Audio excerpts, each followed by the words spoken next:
Maayong buntag kanatong tanan. Si Kristo mao ang Mesiyas, ang mangluluwas sa nasod sa Israel o sa tibuok kalibutan. Siya anak sa buhing Dios. Kini mao ang ipadayag sa amahan ngadto kang Pedro kung kinsa si Ginoong Hesus. Atong nadungog ganina ang pagbasa sa Ebanghelyo. Nga si Ginoong Hesus gikan sila sa usa ka lugar sa Galilee. Nga gikanlang Bethsaida. Ug niadto sila sa Caesarea Philippi. Kung muadto kanian ang lugar, that is 25 to 30 miles by foot. Imo ka ng baklayon. O in our modern times, tungod kay naanay maayo nga dalan karon, makaya na lang siya og 10 hours nga baklay. Apan kaniadto, isa ka adlaw kana kapin nga ilang ginabaklay from Bethsaida to Caesarea Philippi. Tungod kay ang Caesarea Philippi nga lugar sakop kana sa Israel. Apan nahimutang kana sa northern part of Israel duol sa Golan Heights on the foot of Mount Hermon. Ang pinakataas nga bukid sa Israel mao ang Mount Hermon. Sa hingoog balatokan sa Israel, Mount Hermon. O kanang lugar nga Caesarea Philippi naa kada sa tiilan sa bukid duol sa Golan Heights, facing na dito sa Syria na side, no? O maklaro nimo ang Mediterranean Sea kung imo mga lantawon. The is a rocky and cliffy mountain with waters from Mount Hermon that flows all the way to the river Jordan, flowing through the cave of Gehenna or Hades. And naay gitawag dito sa bukid nga naay usa ka cliff ug mosulod ka dito naay langob ug mudungaw ka sa langob naay dako kayo nga suba ilawom sa langob ug ila ka nang gisukod sa ancient Israel ug they call it Hades. It's a bottomless pit tungod kay bisan unsay ilang i-drop dito nga object nga butangan nila og pisi mahurot talang ang pisi ug dili pa motugpa ang bato nga ilang gilunod dito. You try to imagine this. I want you to use your imagination now. Gusto na ko gamiton ninyo ang inyong imagination. Nga nagbiyahe sila ni Ginoong Jesus dito from Bethsaida for almost 2 days. Just to give them a very special lecture.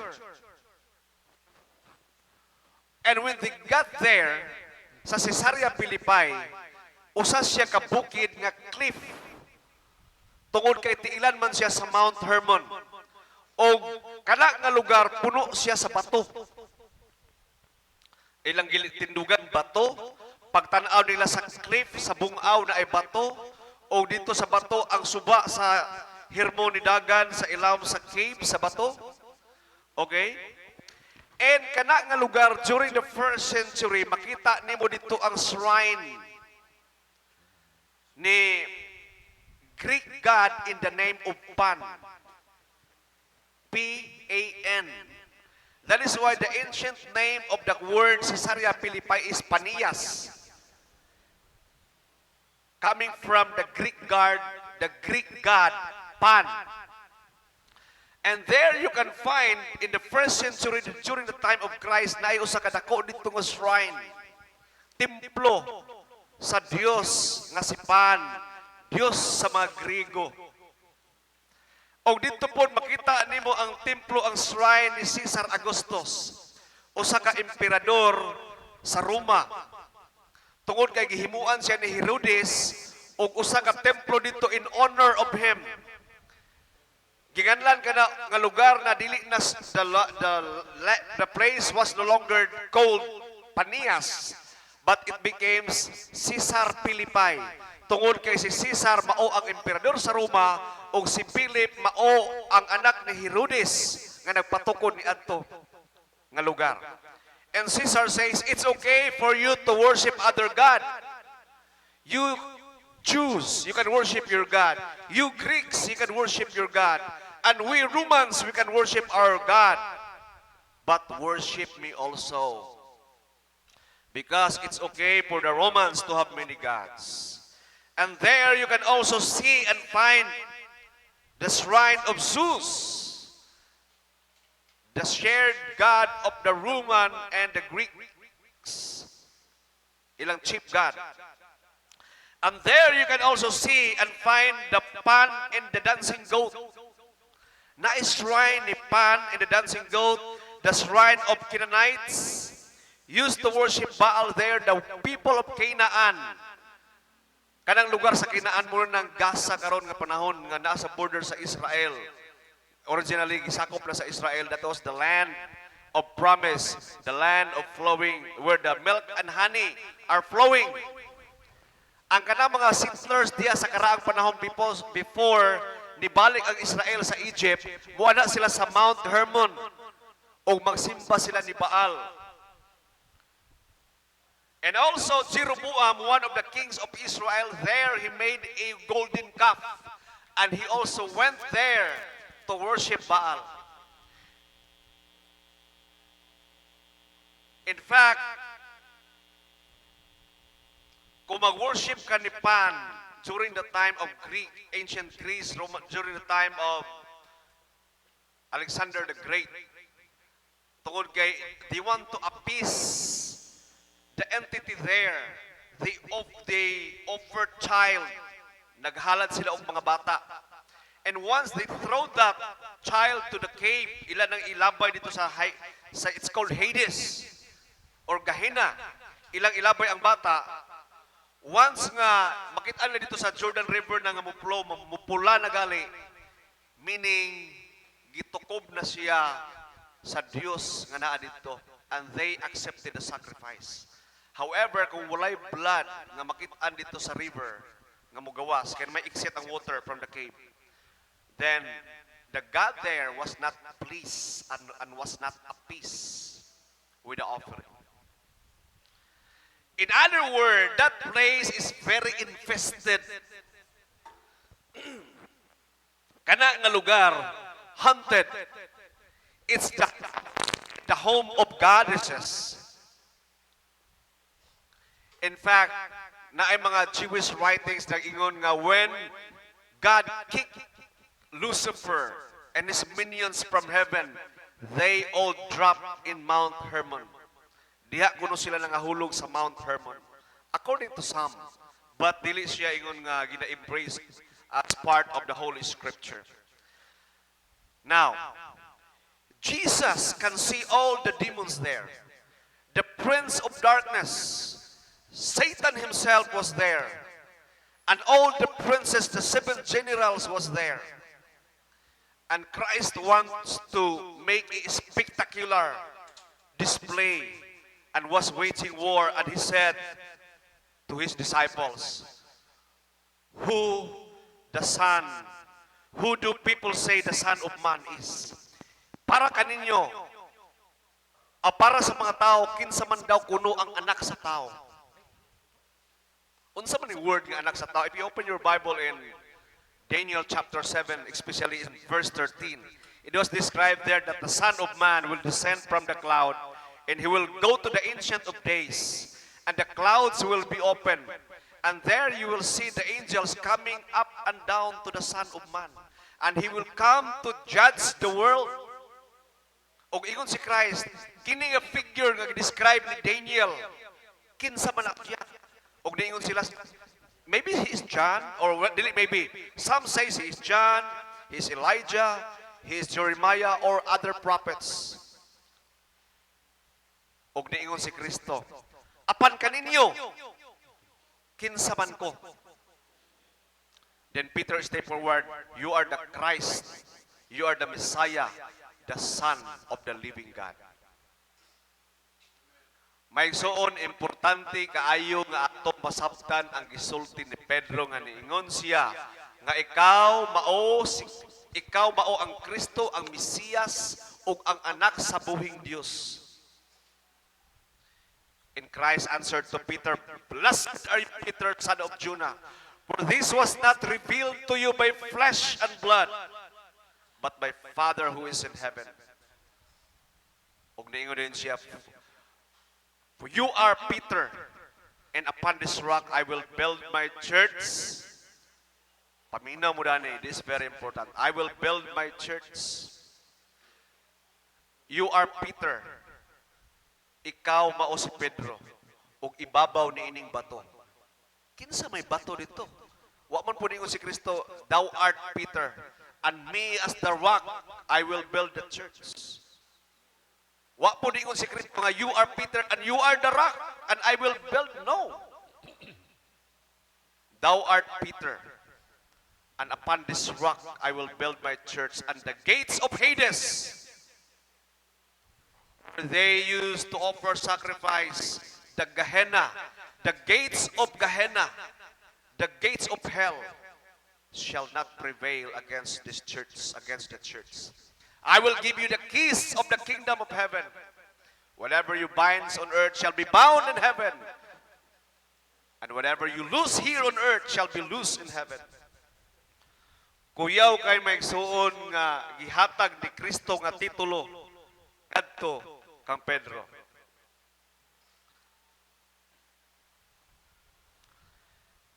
This chapter and the verses in the Bible is one of the most threatening chapter to the devil. This chapter, katong ebanghelyo nga atong gibasa karon, mao to ang usa ka pinaka-threatening kaayo nga ebanghelyo ngadto sa Satanas, because Jesus intentionally declared in front of the princes of darkness that the kingdom of heaven, which is higher than the kingdom of earth, will be shared to men through Peter and the rest of the apostles. And Jesus said, upon this rock, now remember, we might get confused.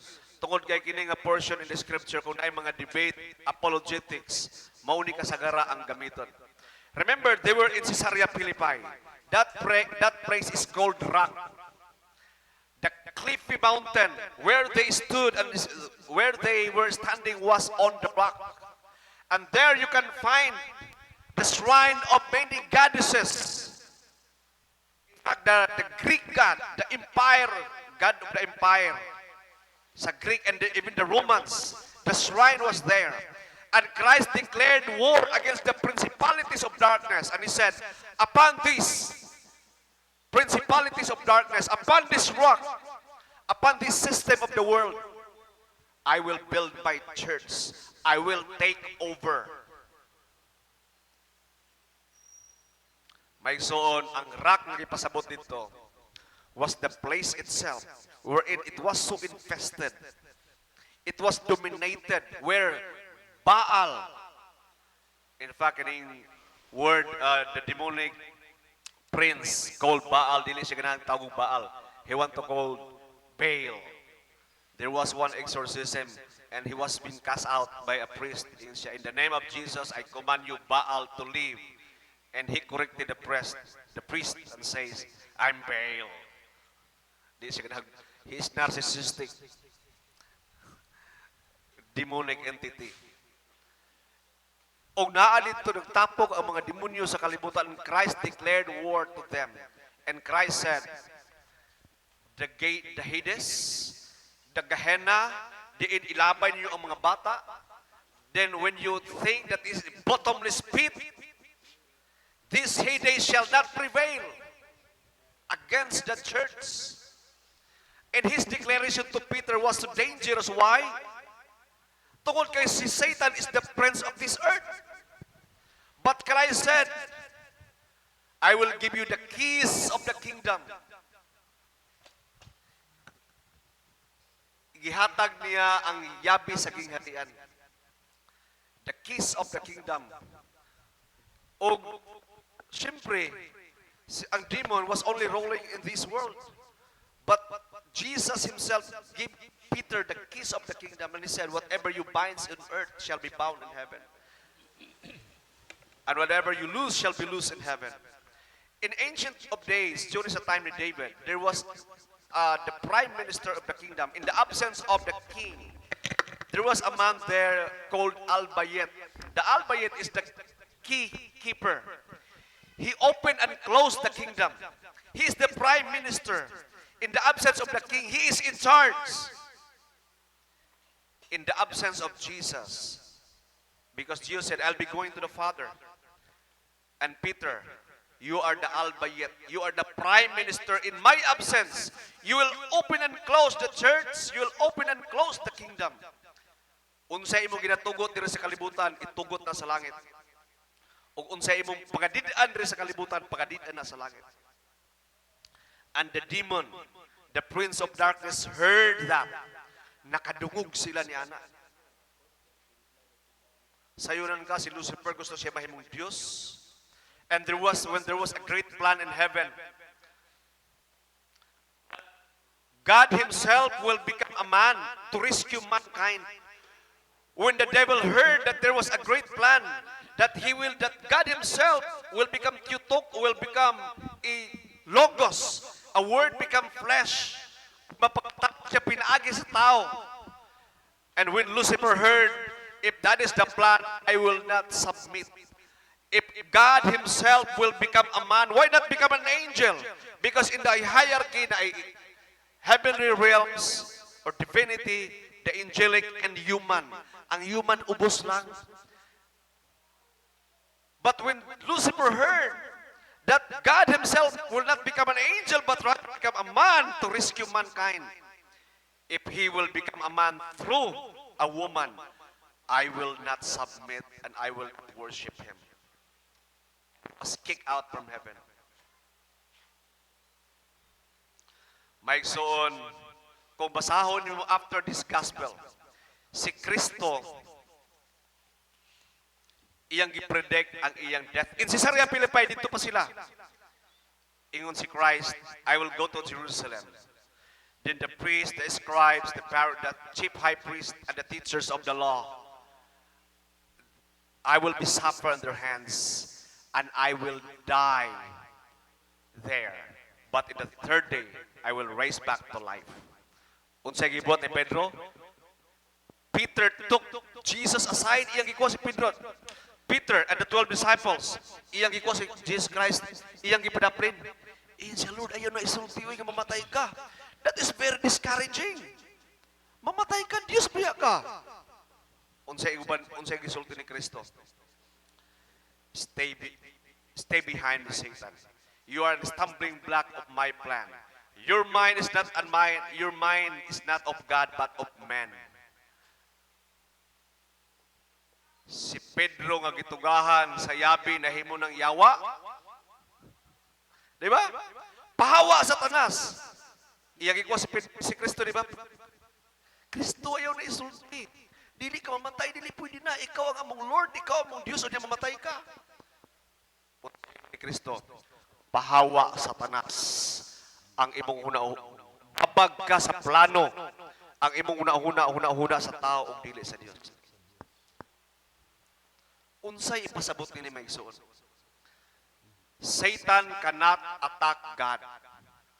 Satan cannot touch Jesus. But he can touch and attack Peter.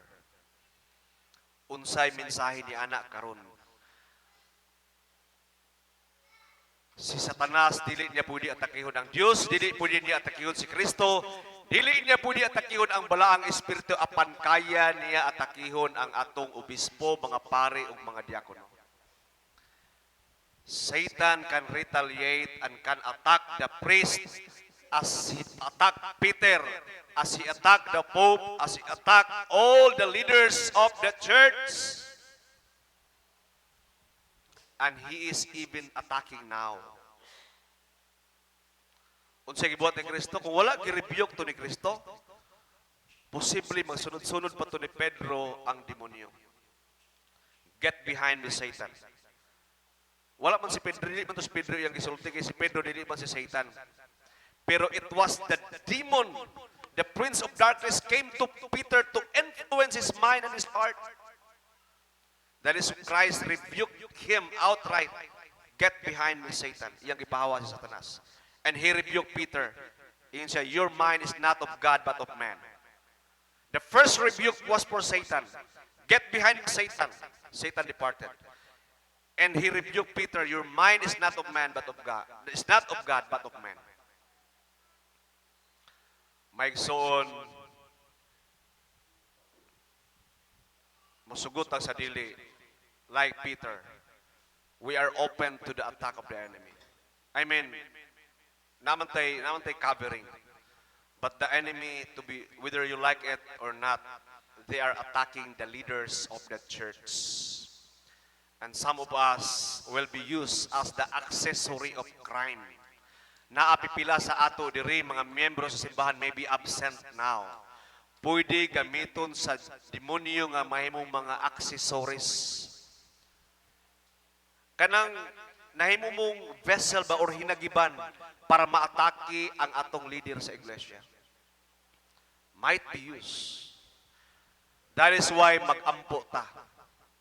Because as Father Pio says when he lost his rosary, he said, where's my weapon? Ang inagiment ang iyang Holy Rosary. Where's my weapon? Then he prayed. May so on, we must spend time in prayer. I urge each and every one of you, we have to pray with one another. Mag-inampuay kita sa matag usa. Amen ba? Amen.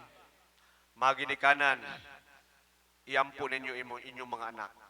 Tungod kay parents, you have a direct authority over your children. Your prayer is very powerful and it is honored by God. Gina-honor niya ang inyong mga pag-ampo tungod kay you have direct authority over your child and your properties. Kami mga pare, our prayer is very effective para sa inyo. Why? Because we have direct authority over you. Clergies, deacons, and priests. Our prayer is so effective and powerful. But at the same time, pray for us as sinners. We need your prayer because whether we like it or not. Even the chief of the apostles, the first among equal, Peter himself was being attacked outright in that very infested place. My son, before I end my kanina kong reflection or homily, I want you to stand up. Manindog ta din. I want you to just renew our baptismal vow. Tungod kay nasa ato diri nga dugay nag-ayong